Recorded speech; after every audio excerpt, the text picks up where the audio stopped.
یہ کہتی ہیں کہ نبی کریم صلی اللہ علیہ وسلم نور تھے یا بشر؟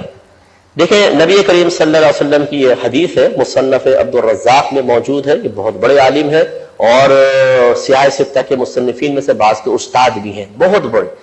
انہوں نے یہ حدیث نقل کی ہے، نبی کریم صلی اللہ علیہ وسلم نے ارشاد فرمایا کہ اللہ تبارک و تعالی نے سب سے پہلے تمہارے نبی کے نور کو پیدا فرمایا. تو اس کا مطلب ہے کہ نبی کریم صلی اللہ علیہ وسلم اپنے اصل کے اعتبار سے نور ہے. اگر یہ حدیث میں لفظ نہ آیا ہوتا تو انسان کی جرأت نہیں تھی وہ نبی کریم صلی اللہ علیہ وسلم کی طرف نور کی نسبت کرتا.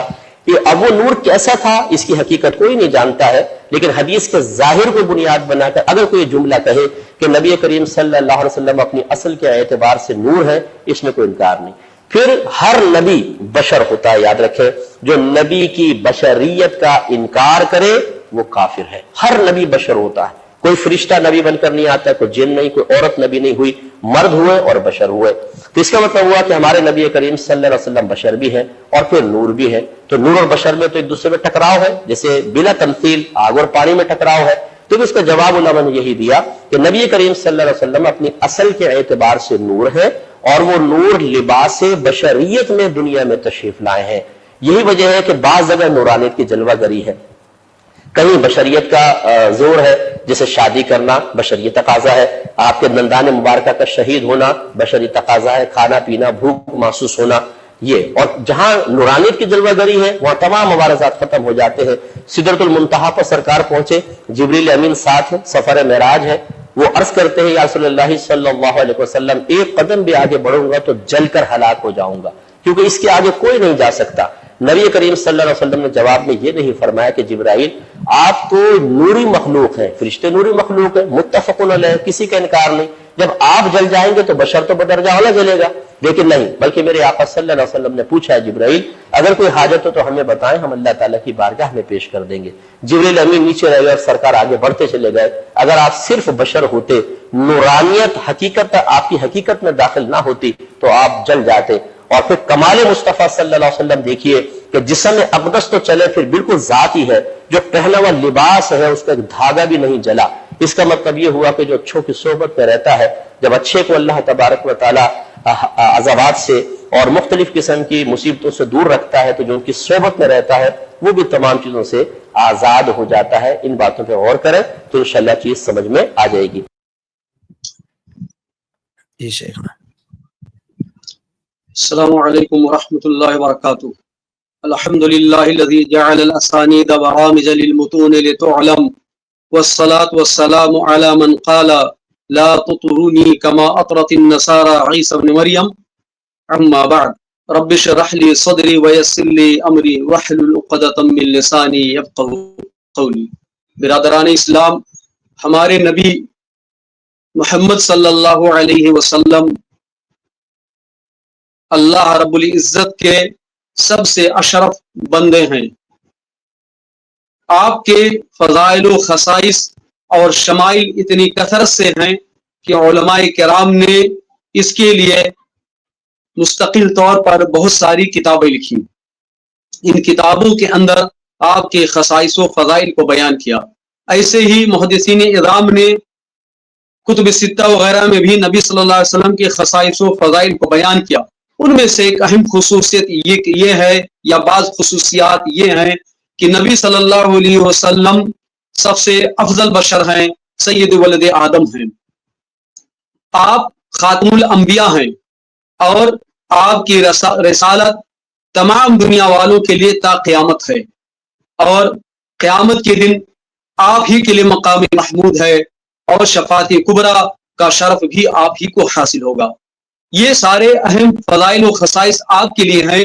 اس کے علاوہ بہت سارے ڈھیر سارے فضائل و مناقب آپ کے لیے کتب حدیث اور شمائل نبی صلی اللہ علیہ وسلم کے اندر موجود ہیں. نبی صلی اللہ علیہ وسلم اللہ کے بندے اور اس کی مخلوق ہیں. اللہ تعالیٰ فرماتا ہے سبحان الذی اسری بعبدہ لیلا من المسجد الحرام الی المسجد الاقصی. سب سے بلند مقام